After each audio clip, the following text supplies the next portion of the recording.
As-tu déjà ressenti le poids accablant du jugement, la honte qui paralyse ou le désespoir d'une erreur passée? Cette histoire millénaire, tirée de l'Évangile de Jean, chapitre 8, résonne encore aujourd'hui avec une puissance incroyable. Elle nous révèle une vérité fondamentale. La miséricorde de Dieu est infiniment plus grande que toute condamnation humaine. Prépare-toi à une méditation profonde sur la grâce qui transforme.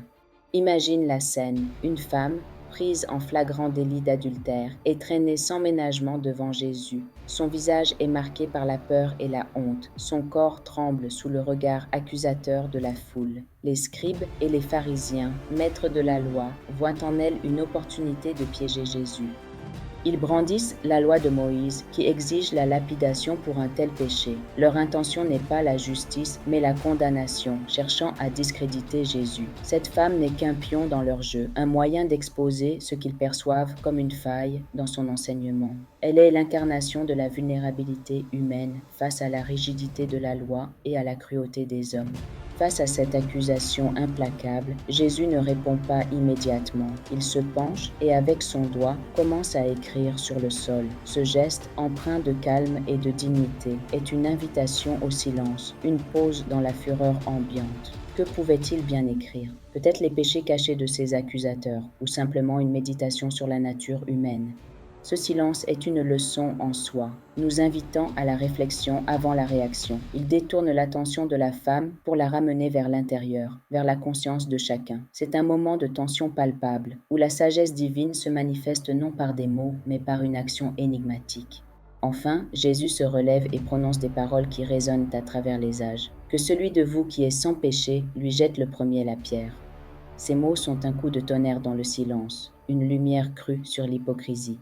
Il ne nie pas le péché de la femme, mais il déplace le jugement de l'extérieur vers l'intérieur. Il confronte chacun à sa propre imperfection, à sa propre humanité faillible. C'est un appel à l'humilité, un rappel que nous sommes tous des êtres imparfaits, ayant besoin de grâce. Cette déclaration est une invitation à l'introspection, à regarder d'abord notre propre cœur avant de pointer du doigt les autres. Les paroles de Jésus ont un effet immédiat et profond. Un à un, les accusateurs commencent à partir, les plus âgés en premier, puis les plus jeunes. Leurs consciences sont touchées, leurs cœurs exposés, leurs pierres, prêtes à être lancées, tombent de leurs mains. Ce départ silencieux est une victoire de la vérité sur l'hypocrisie, de la miséricorde sur la condamnation. Il démontre que la véritable justice commence par l'auto-examen. Il nous enseigne que le jugement hâtif est souvent le reflet de nos propres insécurités et de nos propres fautes non reconnues. Lorsque tous sont partis, Jésus se retrouve seul avec la femme. Il ne la réprimande pas, ne la juge pas. Au lieu de cela, il lui pose une question pleine de compassion. Femme, où sont-ils? Personne ne t'a condamné. Sa voix est douce, empreinte d'une tendresse infinie. Puis il prononce les mots qui changent tout. Moi non plus, je ne te condamne pas. Va et ne pêche plus. C'est une déclaration de pardon inconditionnel, une libération de la honte et de la peur. Jésus offre une nouvelle chance, une nouvelle vie, non pas en minimisant le péché, mais en offrant une grâce qui le transcende.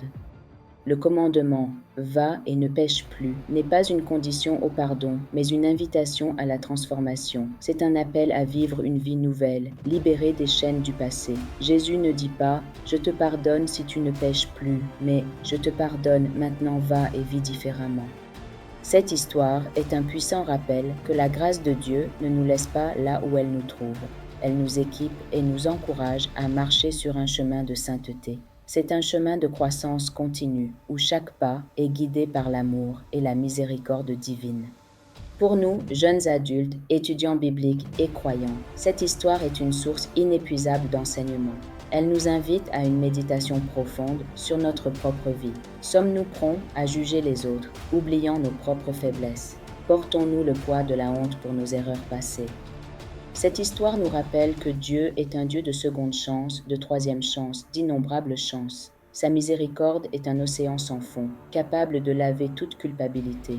Elle nous encourage à étendre cette même miséricorde aux autres, à voir au-delà de leurs fautes pour reconnaître leur humanité. Vivre la miséricorde, c'est choisir la compassion plutôt que la condamnation. C'est offrir le pardon même quand il semble immérité. C'est reconnaître que nous sommes tous des récipiendaires de la grâce divine et que nous sommes appelés à en être les canaux.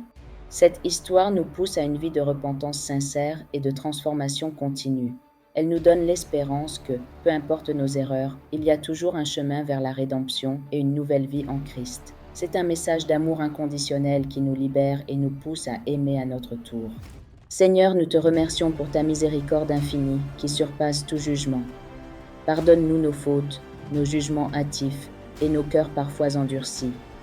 Aide-nous à marcher dans la compassion, à offrir le pardon et à vivre une vie qui reflète ta grâce transformatrice. Remplis nos cœurs de ton amour et de ton espérance. Amen.